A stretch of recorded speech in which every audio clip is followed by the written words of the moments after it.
Hello everyone, बेटा आज हम स्टार्ट कर रहे हैं क्लास 9 का एक बहुत इंटरेस्टिंग टॉपिक जिसका नाम है सेल मेम्ब्रेन, जिसे आप बोलते हो प्लाज्मा मेम्ब्रेन या जिसे बोलते हो सिलेक्टिवली परमेबल मेम्ब्रेन। तो आइए बेटा हम इसे कॉम्पोजिशन के बारे में बात करते हैं। तो ये जो मेम्ब्रेन होती है जिसे हम प्लाज्मा मेम्ब्रेन कहते हैं, ये लिपिड बाय लेयर स्ट्रक्चर होता है।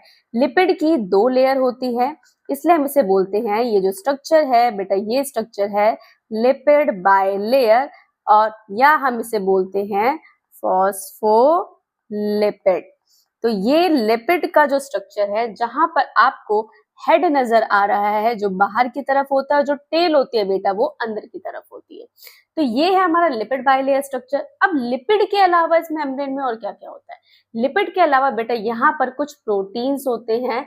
तो कुछ प्रोटीन्स आपको मेम्ब्रेन के बीच में एम्बेडेड होंगे, फंसे हुए दिखेंगे। कुछ प्रोटीन्स आपको सरफेस पर नजर आएंगे और कुछ प्रोटीन पार्शली बरीड होंगे। तो हमने प्रोटीन को किस बेसिस पे या इजिली रिमूव कर सकते हैं, उन बेसिस पे हमने इसको डिफरेंशिएट किया है। जो प्रोटीन मेम्ब्रेन के बीच में फंसा हुआ है उसको इजिली रिमूव करना आसान नहीं है, तो उस प्रोटीन को हम बोलते हैं बेटा, ये प्रोटीन जो मेम्ब्रेन के बीच में है इसे हम बोलते हैं इंटीग्रल प्रोटीन।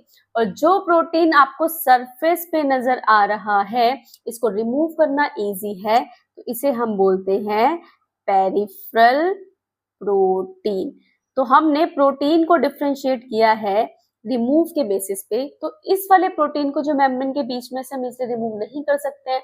अगर आप इसे रिमूव करोगे तो पूरी की पूरी मेम्ब्रेन डिस्ट्रॉय हो जाएगी। बट ये जो प्रोटीन है जो सरफेस पे प्रेजेंट है, इसको इजिली रिमूव किया जा सकता है, ठीक है। बट कुछ प्रोटीन्स आपको दिख रहे होंगे जो पूरी तरीके से एम्बेडेड नहीं है सरफेस पे, बट ये भी इंटीग्रल का ही पार्ट है, जिसे जिसे हम बोलेंगे कि ये पार्शली बरीड है, ये टोटली बरीड प्रोटीन है, but they all are the part of integral protein.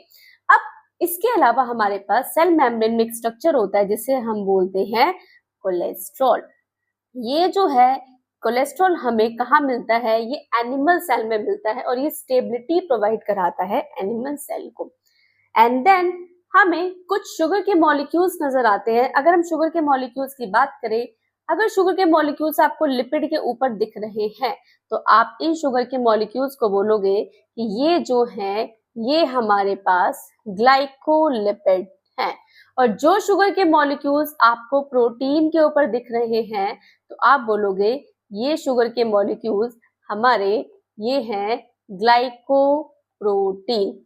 ये शुगर के मॉलिक्यूल्स हमारे हैं ग्लाइकोप्रोटीन, और ये ग्लाइकोप्रोटीन और ग्लाइकोलिपिड एंटीजन की तरह काम करते हैं।